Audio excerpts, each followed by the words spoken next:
Hi friends, R4iലേക്ക് എല്ലാവർക്കും സ്വാഗതം.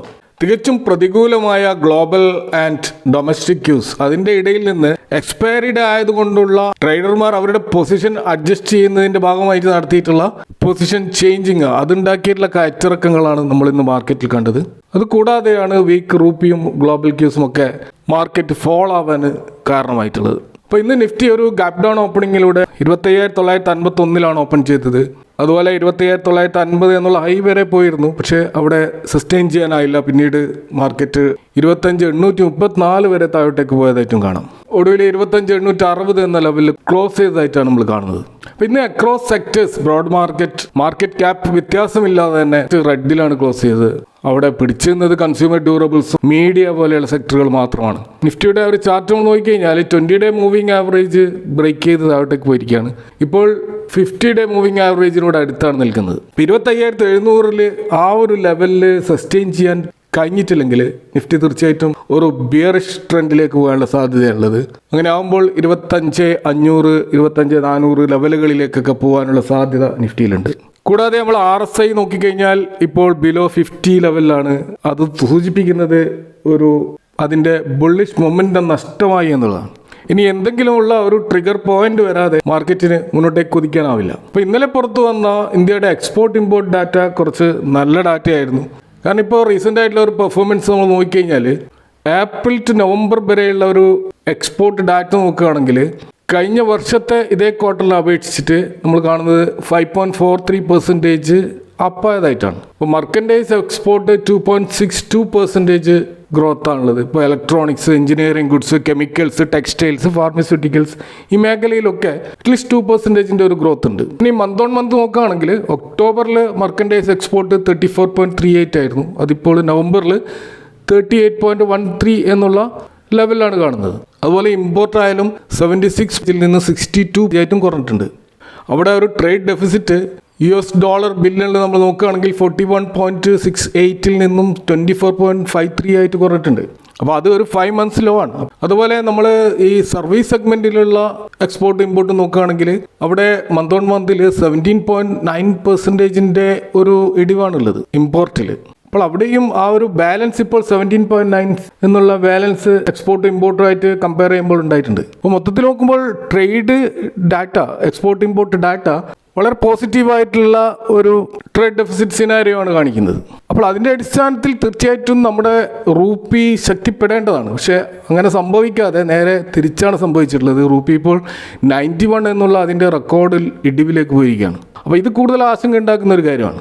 അപ്പോൾ FIIസിൻ്റെ തുടർച്ചയായ പിന്മാറ്റവും അതുപോലെ ഇന്ത്യ അമേരിക്ക വ്യാപാര കരാർ അതിൽ വ്യക്തമായ പുരോഗതി ഇല്ലാത്തതും ഒരു പ്രധാന സമ്മർദ്ദമായിട്ട് ഇപ്പോഴും നിൽക്കുകയാണ്. കൂടാതെ ഗ്ലോബൽ ക്യൂസും വളരെ ദുർബലമായിട്ട് കാണാം. ഇന്നലെ US ഫ്യൂച്ചേഴ്സ് ഒക്കെ പോസിറ്റീവിലായിരുന്നെങ്കിലും ഫൈനലായിട്ട് ക്ലോസ് ചെയ്തത് നെഗറ്റീവിലാണ്. അപ്പോൾ ആ ഒരു ഇടിവാണ് ഇന്ന് നമ്മുടെ ഇന്ത്യൻ മാർക്കറ്റിൽ സ്റ്റാർട്ടിങ്ങിൽ ഒരു ഗാപ്പ് ഡൗൺ ഓപ്പണിങ്ങിന് കാരണമായത്. ഏഷ്യൻ ഇൻഡെക്സുകളായ ജപ്പാനിലെ നിക്കി 225 അതുപോലെ ദക്ഷിണ കൊറിയയുടെ കോസ്പിയും ചൈനയുടെ ഷാങ്ഹായ് കോമ്പോസിറ്റും ഹോങ്കോങ്ങിൻ്റെ ആങ്സങ്ങും ഒക്കെ ഇന്നലെ നെഗറ്റീവിലാണ് ക്ലോസ് ചെയ്തത്. അപ്പോൾ ഇതിൻ്റെ ഒരു കാരണമായിട്ട് കാണുന്നത് അമേരിക്കയുടെ ജോബ് ഡാറ്റ വരാൻ പോവുകയാണ്. ഇപ്പോൾ നവംബർ മാസത്തെ ജോബ് ഡാറ്റ എങ്ങനെയായിരിക്കും എന്നതിൻ്റെ ഒരു ആശങ്ക അവിടെ നിലനിൽക്കുന്നുണ്ട്. അപ്പോൾ ഈ ഡാറ്റ ഒരുപക്ഷെ ഈ ഫെഡറൽ റിസർവിൻ്റെ പലിശ നിരക്കിലുള്ള ആ ഒരു നയത്തിലുള്ള ഒരു മാറ്റം വരുത്തുമെന്ന സൂചനയും നൽകുന്നതിനാൽ അവിടെ വലിയ റിസ്ക് എടുക്കാൻ ഇൻവെസ്റ്റർ തയ്യാറാകത്തിൻ്റെ ഭാഗമായിട്ടുള്ള ഒരു റേഞ്ച് ബോണ്ട് മാർക്കറ്റാണ് ഇപ്പോൾ കാണുന്നതെന്നാണ് ഗ്ലോബലായിട്ടുള്ള മാർക്കറ്റ് ഡൗൺ ട്രെൻഡ് സൂചിപ്പിക്കുന്നത്. എന്നാൽ ഇന്ത്യൻ റൂപ്പിയുടെ ആ ഒരു വീക്ക്നെസ് ഇതിലും മോശമാകുമായിരുന്നു. പക്ഷേ ഡോളർ ഇൻഡെക്സ് ദുർബലമായതും അതുപോലെ തന്നെ ക്രൂഡ് ഓയിൽ വില കുറഞ്ഞതും അതുമാത്രമാണ് ഇപ്പോൾ റൂപ്പിയെ രക്ഷപ്പെടുത്തിക്കൊണ്ടിരിക്കുന്നത് എന്നുള്ളതാണ് വാസ്തവം. ഇനി നമ്മൾ വളരെ ഇൻട്രസ്റ്റിംഗ് ആയിട്ടുള്ള ഒരു ഡാറ്റയിലേക്ക് വന്നാൽ, നമ്മൾ സ്ഥിരമായിട്ട് നെഗറ്റീവ് വാർത്തകൾ ഇങ്ങനെ കേട്ടുകൊണ്ടേയിരിക്കുമ്പോൾ മാർക്കറ്റിനോട് ഒരു നെഗറ്റീവ് സെൻറ്റിമെൻറ്റ്സ് രൂപപ്പെടാൻ സാധ്യതയുണ്ട്. എന്നാൽ ലോങ് ടേമിൽ അങ്ങനെയല്ല കാര്യങ്ങളെന്നാണ് ചില ഡാറ്റകൾ സൂചിപ്പിക്കുന്നത്. ഇപ്പോൾ നിലവിലുള്ള ഇന്ത്യയുടെ GDP എന്ന് പറയുന്നത് റൂപ്പി ടേംസിൽ നമ്മൾ നോക്കുകയാണെങ്കിൽ 331 ലക്ഷം കോടിയാണ്. അപ്പോൾ ഈ നിലവിലുള്ള GDPയുടെ ഒരു ഗ്രോത്ത് റേറ്റ് വെച്ച് നോക്കുകയാണെങ്കിൽ FY 2026 അത് 360 ലക്ഷം കോടിയായിട്ട് വരും. ഇനി അതേ ഒരു ഗ്രോത്ത് റേറ്റ് വെച്ച് നോക്കുകയാണെങ്കിൽ 2030 അതായത് 4 വർഷത്തിന് ശേഷം അത് 500 ലക്ഷം കോടിയായിട്ട് വരും. അതേപോലെ 2035 അത് 750 ലക്ഷം കോടിയായിട്ടും വരും. അപ്പം നിലവിലുള്ള ആ ഒരു GDP ഗ്രോത്ത് ഇതേപോലെ പോവുകയാണെങ്കിൽ നമ്മുടെ പ്രൊജക്ഷൻ ഈ രീതിയിലാണ്. ഇനി നമ്മൾ മറ്റൊരു ഡാറ്റയുമായിട്ട് ഇത് കണക്ട് ചെയ്യുമ്പോൾ ഇപ്പോൾ ഉദാഹരണത്തിന് NSEയുടെ മാർക്കറ്റ് ക്യാപ്പ് എന്ന് പറയുന്നത് ഈ ഡിസംബർ 15 വരെയുള്ള ഒരു ഡാറ്റ വെച്ച് നോക്കുകയാണെങ്കിൽ എല്ലാ സ്റ്റോക്കുകളും മൊത്തത്തിലെടുത്ത് അതിൻ്റെ മാർക്കറ്റ് ക്യാപ്പ് നോക്കുകയാണെങ്കിൽ 468 ലക്ഷം കോടിയാണ്. ഇനി അതിനെ നമ്മൾ നിലവിലുള്ള മ്യൂച്വൽ ഫണ്ട് ഇൻഫ്ലോവുമായിട്ട് കമ്പയർ ചെയ്യുമ്പോൾ മ്യൂച്വൽ ഫണ്ടിൻ്റെ ഇൻഫ്ലോ AUM ഇപ്പോൾ കാണിക്കുന്നത് 41 ലക്ഷം കോടിയാണ് ഈക്വിറ്റി മാർക്കറ്റിൽ കാണുന്നത്. അപ്പോൾ ഇത് NSEയുടെ നേരത്തെ ഞാൻ സൂചിപ്പിച്ച ടോട്ടൽ മാർക്കറ്റ് ക്യാപ്പിൻ്റെ ഏകദേശം 8 മുതൽ 9% ആണെന്നാണ് കാണാൻ കഴിയുക. അതായത് അത് ഇന്ത്യയുടെ GDPയുടെ 11% മ്യൂച്വൽ ഫണ്ടിലൂടെ വരുന്ന AUM. എന്നാൽ മ്യൂച്വൽ ഫണ്ടിൻ്റെ ആ ഒരു ഗ്രോത്ത് റേറ്റ് വെച്ച് നമ്മൾ നോക്കുകയാണെങ്കിൽ 2030 ആകുമ്പോൾ ഇതിൻ്റെ CAGR ഗ്രോത്ത് അനുസരിച്ചിട്ട് 130 അല്ലെങ്കിൽ 140 ലക്ഷം കോടിയായിട്ട് ഈ മ്യൂച്വൽ ഫണ്ട് AUM ഉയരും. അത് GDPയുടെ ഏകദേശം 27% ആയിരിക്കും. ഇനി അത് വീണ്ടും മുന്നോട്ടേക്ക് പോയിട്ട് ഇപ്പോൾ 2035 വരികയാണെങ്കിൽ ഇപ്പോൾ ഉള്ള ആ ഒരു CAGR ഗ്രോത്ത് 19% വെച്ച് നമ്മൾ നോക്കുകയാണെങ്കിൽ 330 ലക്ഷം കോടി എന്ന ലെവലിലേക്കായിരിക്കും മ്യൂച്വൽ ഫണ്ടിൻ്റെ അസറ്റ് അണ്ടർ മാനേജ്മെൻറ്റ് ഉണ്ടാവുക. അതായത് ആ സമയത്തുള്ള ഇന്ത്യയുടെ GDPയുടെ 43% മ്യൂച്വൽ ഫണ്ട് വഴി ഇൻഫ്ലോ ഉണ്ടാവുമെന്നാണ് കണക്ക്. അപ്പോൾ ഇതിൽ നിന്ന് നമ്മൾ മനസ്സിലാക്കേണ്ട ഒരു കാര്യം, നമ്മുടെ ഡൊമസ്റ്റിക് മാർക്കറ്റിൽ നിന്ന് അത്രമാത്രം ഫണ്ടുകളാണ് ഈക്വിറ്റി മാർക്കറ്റിലേക്ക് ഒഴുകുന്നത്. അപ്പോൾ ഈ FIIസിൻ്റെ വ്യാപകമായ സെല്ലിംഗ് ഉണ്ടായിട്ട് പോലും മാർക്കറ്റ് ഇടിയാത്തതിൻ്റെ ഒരു പ്രധാന കാരണം ഇതാണ്. അപ്പോൾ DIAs ശക്തമായ ബൈങ് ആണ് നടത്തിക്കൊണ്ടിരിക്കുന്നത്. അവരുടെ മുമ്പിൽ ബൈ ചെയ്യുക അല്ലാതെ നിവൃത്തിയില്ല. കാരണം അത്രമാത്രം സിപ്പ് വഴിയുള്ള ഫണ്ട് ഇൻഫ്ലോ ആണ് വരുന്നത്. അപ്പോൾ ഇനിയൊരു റിസഷൻ വന്ന്, അല്ലെങ്കിൽ ഒരു പാൻഡമിക് വന്നു, അതല്ലെങ്കിൽ ഒരു ഫിനാൻഷ്യൽ ബബിള് വന്നു, അതല്ലെങ്കിൽ പൊളിറ്റിക്കലായിട്ടുള്ള അനിശ്ചിതത്വങ്ങൾ ഉണ്ടായി, എന്ത് തന്നെ ഉണ്ടായാലും ഏറ്റവും കുറഞ്ഞത്, അതായത് ഏറ്റവും വേസ്റ്റ് കേസ് സിനാരിയോയിൽ 12% CAGR ഗ്രോത്ത് നിഫ്റ്റിയിൽ ഉണ്ടാവുമെന്നാണ് ഈ കണക്കുകളൊക്കെ നൽകുന്ന സൂചന.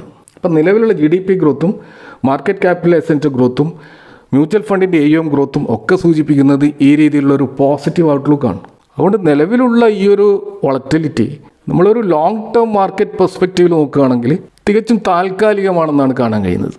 ഇനി നമ്മൾ മറ്റൊരു വിഷയത്തിലേക്ക് വന്നു കഴിഞ്ഞാൽ, ഇപ്പോൾ പാർലമെൻറ്റ് സെഷൻ ആരംഭിച്ചിരിക്കുകയാണ്.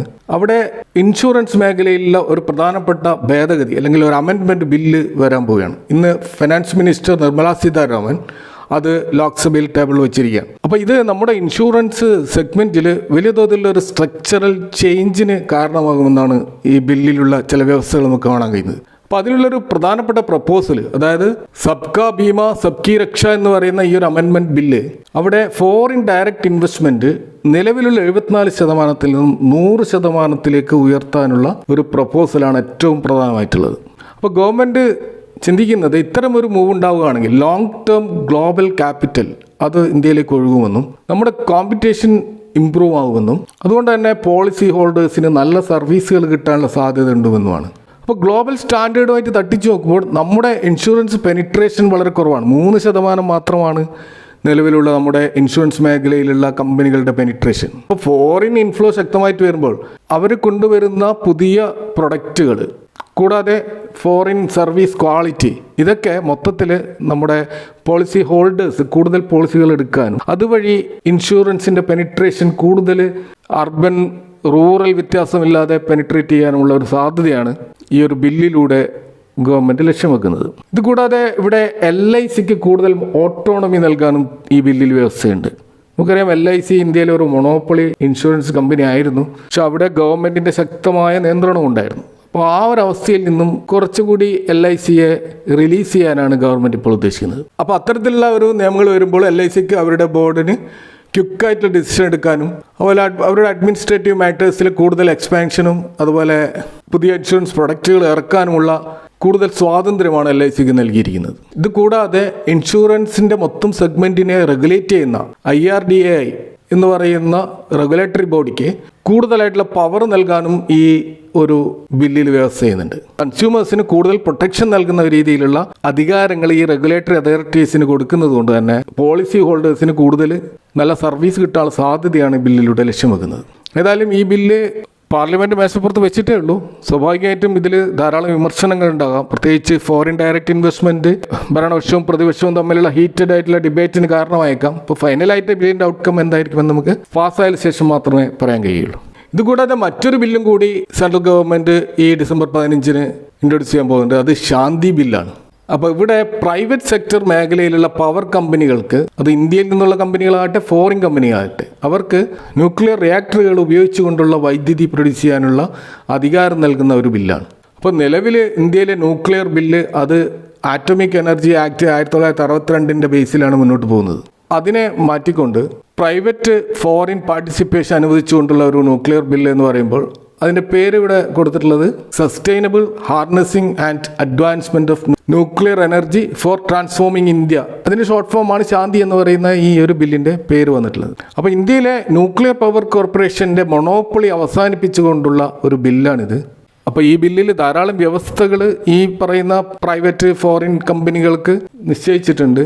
അത്തരം ടേംസ് ആൻഡ് കണ്ടീഷൻസിന് അനുസരിച്ചുകൊണ്ടാണ് ഇത്തരത്തിലുള്ള അനുമതി ന്യൂക്ലിയർ പവർ പ്രൊഡ്യൂസ് വേണ്ടിയിട്ട് നിലവിലുള്ള പവർ കമ്പനികൾക്ക് നൽകുക. എങ്കിൽ പോലും ഈ ബില്ലും ധാരാളമായ വിമർശനങ്ങൾക്ക് പാത്രമായേക്കാം. ഇതൊരു വിവാദ ബില്ലായേക്കാം. ഇപ്പോൾ പാർലമെന്റിൽ ഇത് പാസ്സായ ശേഷം മാത്രമേ നമുക്ക് ഇതിന്റെ ഫൈനൽ ഔട്ട്കം പറയാൻ കഴിയുള്ളൂ. എങ്കിൽ പോലും ഈ രണ്ട് ബില്ലുകളും തീർച്ചയായിട്ടും ആ മേഖലയിലുള്ള കമ്പനികൾ, ഇൻഷുറൻസ് മേഖലയിലുള്ള കമ്പനികളും അതുപോലെ പവർ മേഖലയിലുള്ള കമ്പനികളും, അത്തരം സ്റ്റോക്കുകളെ നമ്മൾ തീർച്ചയായിട്ടും ഈ ഒരു ബില്ലുകളുടെ അടിസ്ഥാനത്തിൽ വാച്ച് ചെയ്യേണ്ടതാണ്. അപ്പോൾ ഇതൊക്കെയാണ് ഇന്നത്തെ മാർക്കറ്റുമായി ബന്ധപ്പെട്ട് ഇവിടെ ഷെയർ ചെയ്യാനുള്ളത്. ഈ വിഷയങ്ങളുമായി ബന്ധപ്പെട്ട നിങ്ങളുടെ അഭിപ്രായങ്ങൾ കമന്റുകൾ അറിയിക്കുക. Thank for watching. See you next time with another video.